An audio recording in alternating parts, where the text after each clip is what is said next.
Welcome to my channel. Jangan lupa subscribe, like, dan komen. Happy watching. Semalam dengan janda bab 16. Kejutan untuk istri kedua. Ana mengembuskan nafas panjang dan mencoba mengontrol emosinya. Tidak, ia tidak bisa seperti ini. Jika ia terus tenggelam dalam kesedihannya sendiri, maka itu sama saja ia membuat bayinya stres. Ana mengusap perutnya yang masih rata, kemudian bergumam pada dirinya sendiri. Suaranya terdengar sumbang karena menangis. Yang kuat, Ana.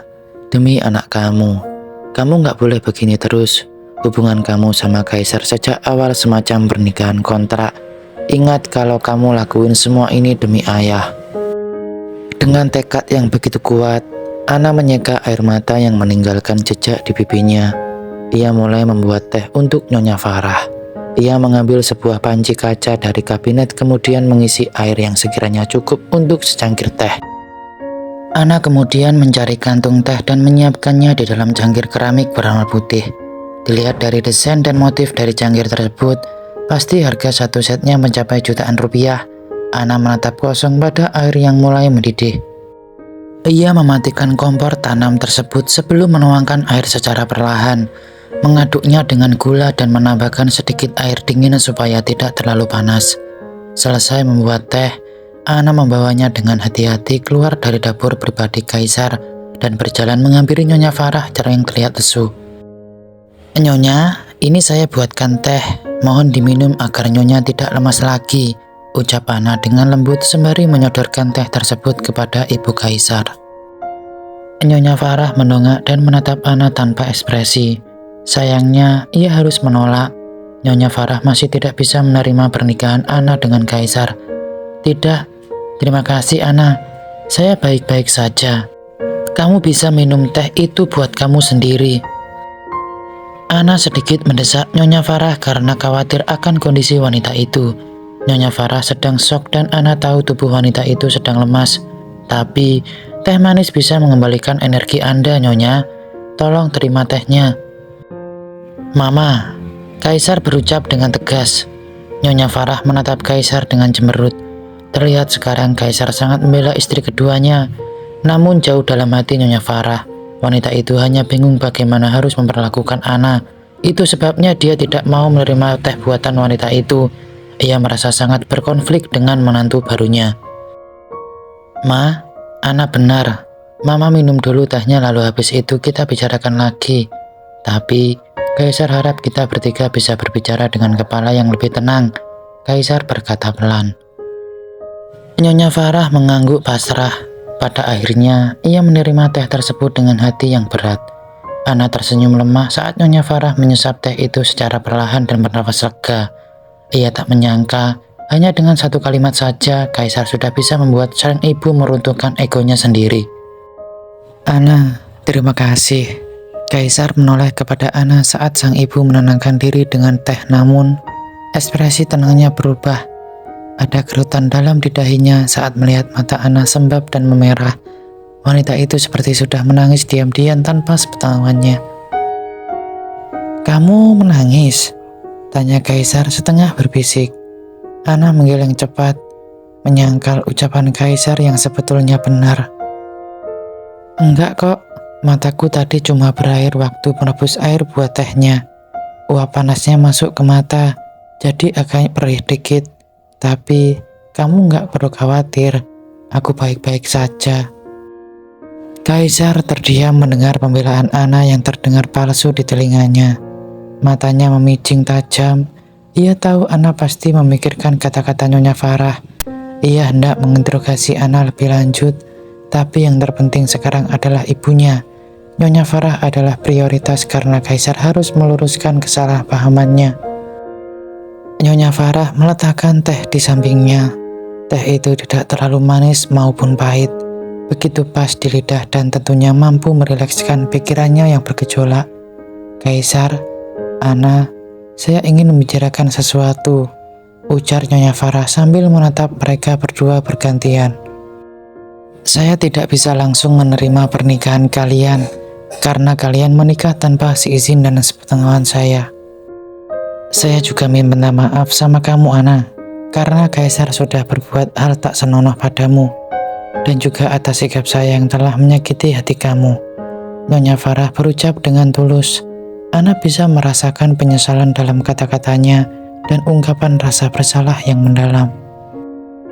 Ana sudah tidak memikirkan kata tuduhannya yang ditujukan padanya itu. Itu memang menyakitkan dan melukai dirinya sebagai wanita sekaligus istri sah Kaisar. Akan tetapi, Ana yakin Nyonya Farah tidak bermaksud demikian. Tolong jangan dipikirkan lagi, Nyonya Farah. Saya tidak begitu memasukkan kata-kata Nyonya ke dalam hati, dan saya bisa mengerti kalau Nyonya Farah tidak bermaksud mengatakannya.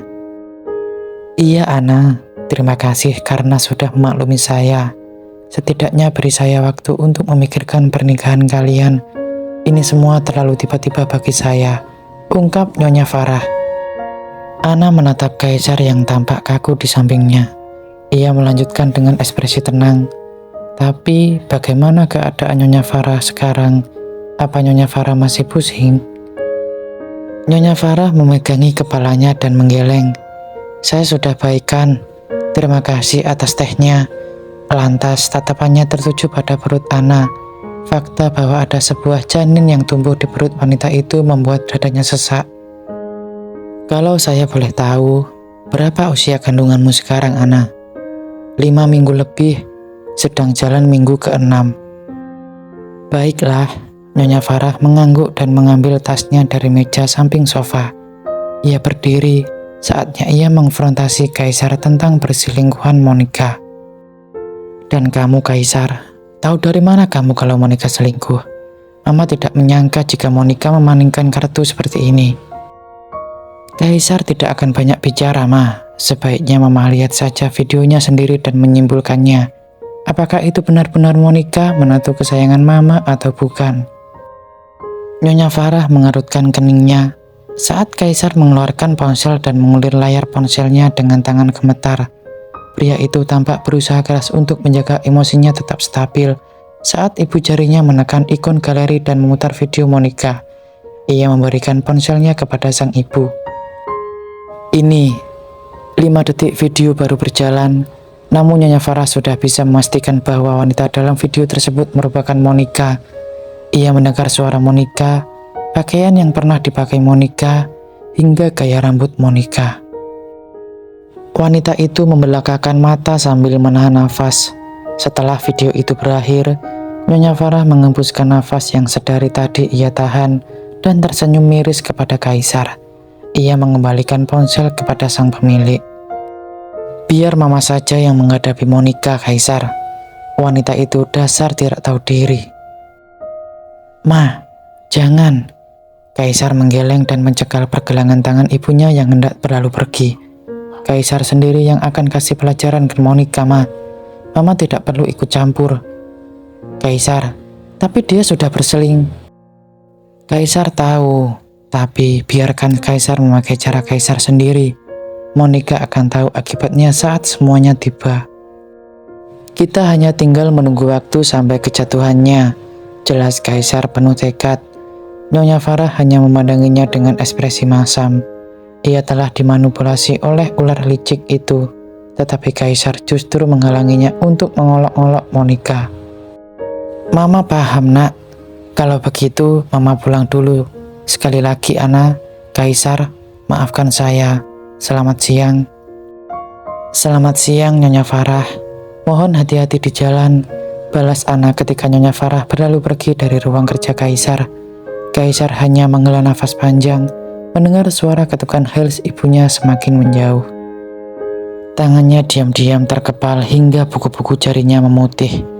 Rahangnya mengatup keras dan ia menggenggam dengan nada rendah. Nyaris tak tertangkap telinga Ana. Dasar wanita kurang ajar. Berani-beraninya mempermainkan ibuku.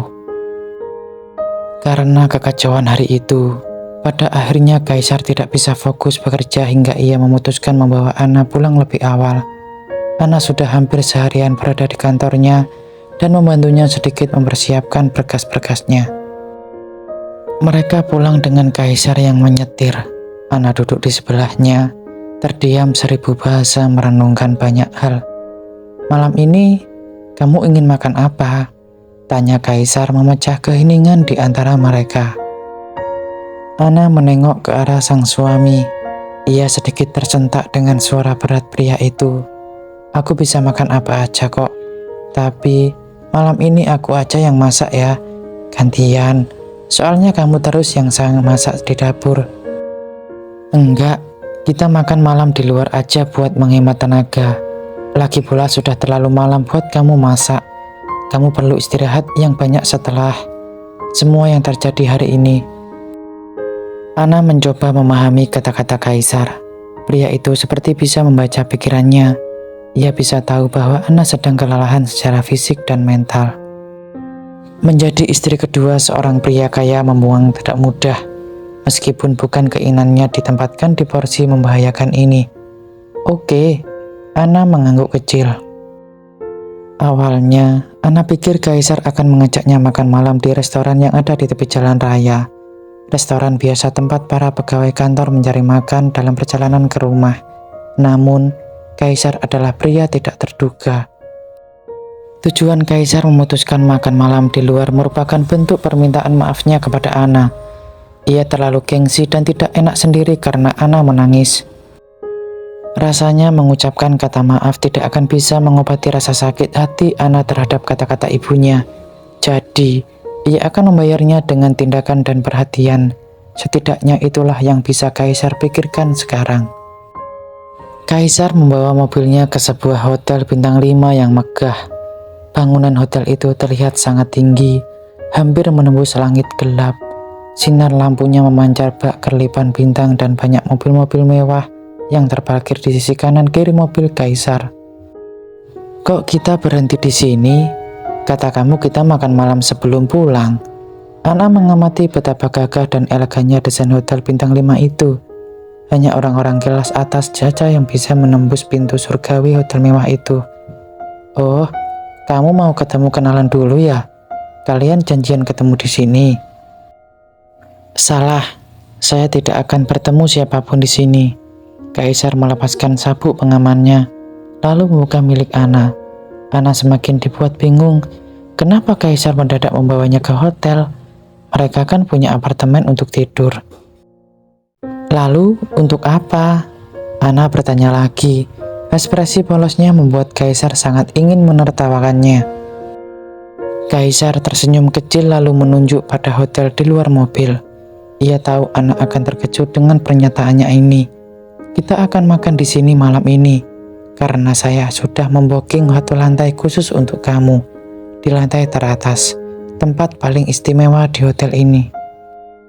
Dan benar saja, Ana langsung menjatuhkan rahangnya.